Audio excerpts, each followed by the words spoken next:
morning, everybody. Hope you've all been having an amazing day. We'll just move the camera over slightly. There we go. Hope everybody is well. I'm looking forward to another day of some reading. I have a lot of different things to do after the reading, so it's going to be a busy morning. I've got 2 meetings and then clients and all sorts of different things. I almost went for the wrong book and got the Chinese children's book that I am studying from to learn Chinese so that I can eventually read Rich Dad, Poor Dad in Chinese. But for now, we're not going to be doing that because I know that you probably don't speak Chinese. So we're going to go to our usual book, The Art of Thinking Clearly, The Secrets of Perfect Decision Making. We're up to chapter 46. Be careful what you wish for. And I used the example of the Beatles yesterday, who wanted to be famous, became famous, and realized that there was a lot of negatives to being famous. This chapter is called The Hedonic Treadmill. I'm sure we all have lots of things to get into because life is exciting and there are lots of amazing things to experience, learn, and do in life every single day. And we're just going to say hello to a couple of people that are saying hello to us online right now. So hello. And let's get into the chapter. This is going to be very exciting. Suppose one day the phone rings. An excited voice tells you that you have just scooped the lottery jackpot, 10 million. How would you feel? And how long would you feel like that? That's a very interesting question. Another scenario, the phone rings and you learn that your best friend has passed away. Again, how long would you feel and for how long? Those are some really, really powerful questions, very important to think about. In chapter 40, we examined the miserable accuracy of predictions. For example, in the fields of politics, economics, and social events. We concluded that self-appointed experts are of no more use than a random forecast generator. There's actually a very interesting thing that they do here in the newspaper in Australia.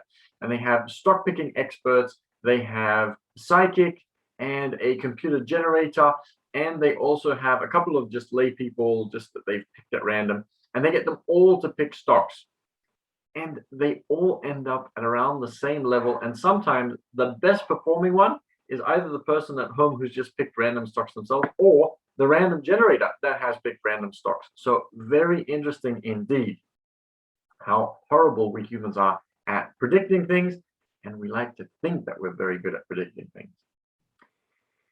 So moving on to a new area. How well can we predict our feelings? Are we experts on ourselves? Would winning the lottery make us the happiest people alive for years to come? Harvard psychologist Dan Gilbert says no. He has studied lottery winners and discovered that the happiness effect fizzles out after a few months. Very short indeed. So a little while after you receive the big check, you'll be as content or as discontented as you were before. He calls this effective forecasting, our inability to correctly predict our own emotions. A friend of mine, a banking executive whose enormous income was beginning to burn a hole in his pocket, decided to build himself a new home away from the city. His dream materialized into a villa with 10 rooms, a swimming pool, an enviable view of the lake and mountains. For the first few weeks, he beamed with delight. But soon the cheerfulness disappeared, and 6 months later, he was unhappier than ever. What happened? As we all know, the happiness effect evaporates after a few months. The villa was no longer his dream. I come home from work, open the door, and nothing. I feel as indifferent about the villa as I did about my one-room student apartment. To make things worse, the poor guy now faced a 1-hour commute twice a day. This may sound tolerable, but studies show that commuting by car represents a major source of discontentment and stress, and people hardly ever get used to it. There are ways to make it more enjoyable, though. So I dance in the car, I do all sorts of really amazing things. I listen to audiobooks. And driving is actually one of my favorite things. I see it as something very meditative. But I also learned lots of advanced driving skills, and I make it enjoyable. I actually imagine myself being James Bond on my way to a mission, and that makes it extremely enjoyable for me. In other words, whoever has no innate affinity for commuting will suffer every day, twice a day. Anyhow, the moral of the story is that the dream villa had an overall negative effect on my friend's happiness. Another interesting thing is, yesterday I was listening to Jordan Peterson, if you've heard of him, the Canadian professor who made a lot of headlines by being extremely controversial on many different topics. And he was talking about the fact that, and this is obviously Canadian dollars, but when you reach 60,000 Canadian dollars, whatever the equivalent is in your currency, once you reach that, every dollar you earn after that 60,000 is not going to contribute any further to your happiness in any way. So once you reach the 60,000, you are able to do most of the things that you want to do. You're able to live a life that you feel content with, and you can earn more, and you can work really hard, and you can sacrifice time and effort and all different things. You can sacrifice family life, for example, and relationships in order to be able to achieve more than that 60,000. But more than that 60,000 does not really bring a lot of extra. Now, one thing that I would say is worth striving for is financial freedom. So every second Tuesday, we do cash flow events where you can learn how to create financial freedom rather than going to work in order to be able to exchange your time for that money.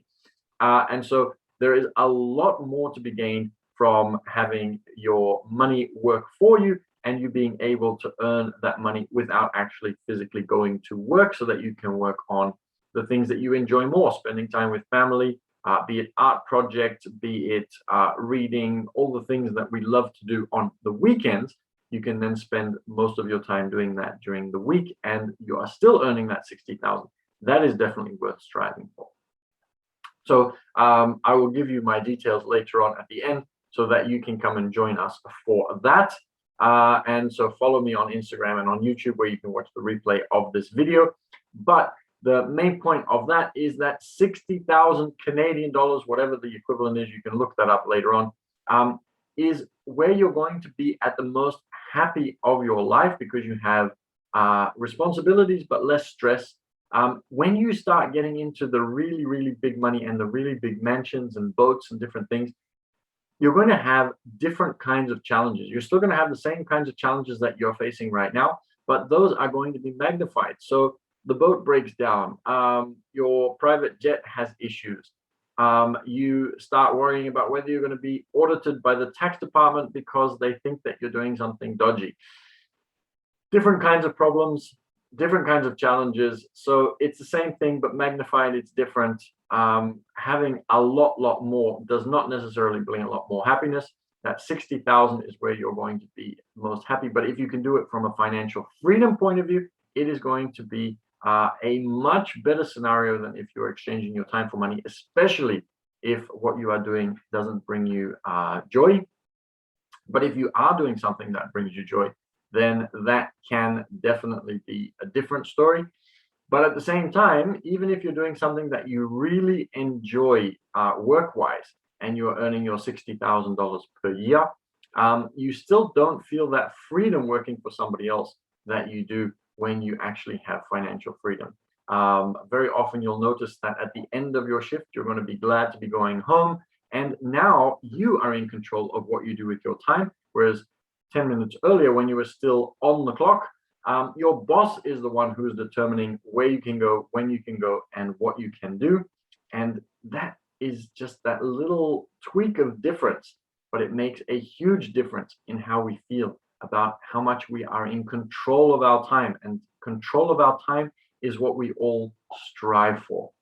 That's why we love going out into nature, where we can do and be whatever we want on the weekend, and just be ourselves and have freedom of movement and everything else.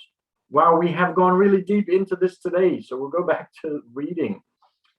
Many others fare no better. People who change or progress in their careers are, in terms of happiness, right back where they started after around 3 months. The same goes for people who buy the latest Porsche. Science calls this effect the hedonic treadmill. We work hard, advance, and are able to afford more and nicer things, and yet this doesn't make us any happier. So how do negative events affect us? Say a spinal cord injury or the loss of a friend. Here we also overestimate the duration and intensity of future emotions. For example, when a relationship ends, it feels like life will never be the same. The afflicted are completely convinced that they will never again experience joy. But after 3 months or so, they're back on the dating scene.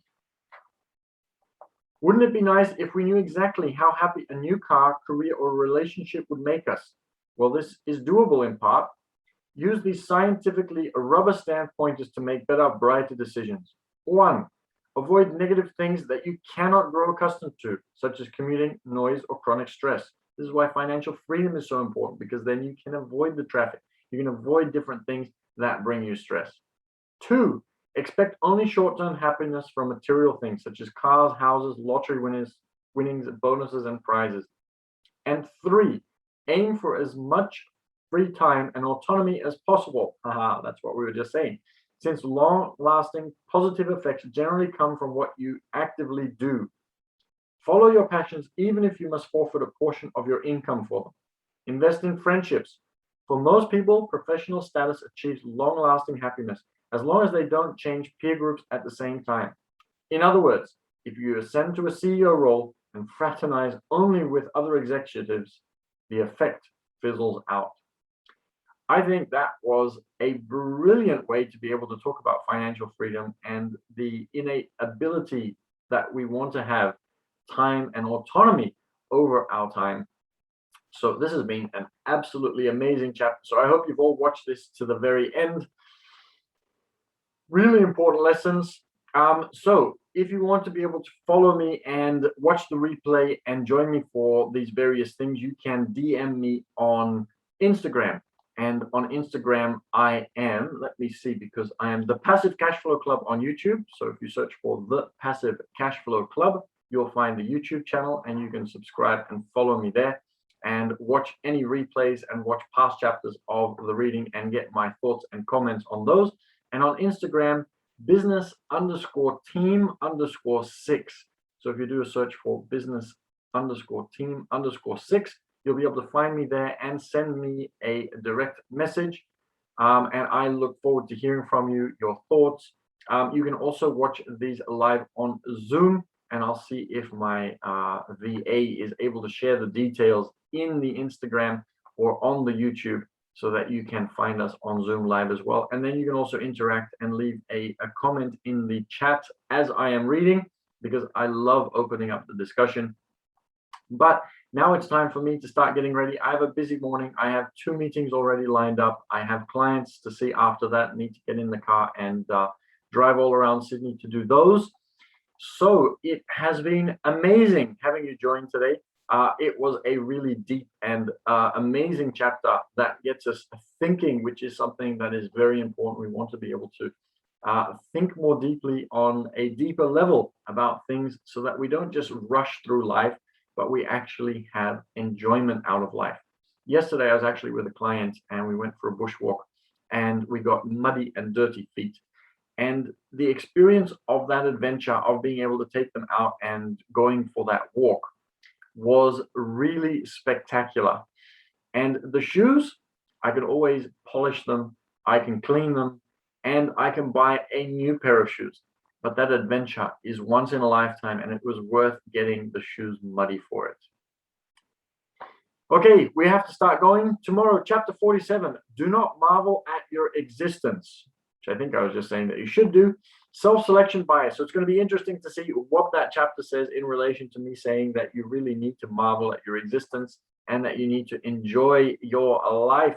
Very, very important, and strive for financial freedom. So I'd love to see you at our cash flow game at some point soon. Have an amazing day for now. I am looking forward to seeing you all again tomorrow. Keep smiling, keep reading, and keep chasing after those dreams. And I'll see you tomorrow.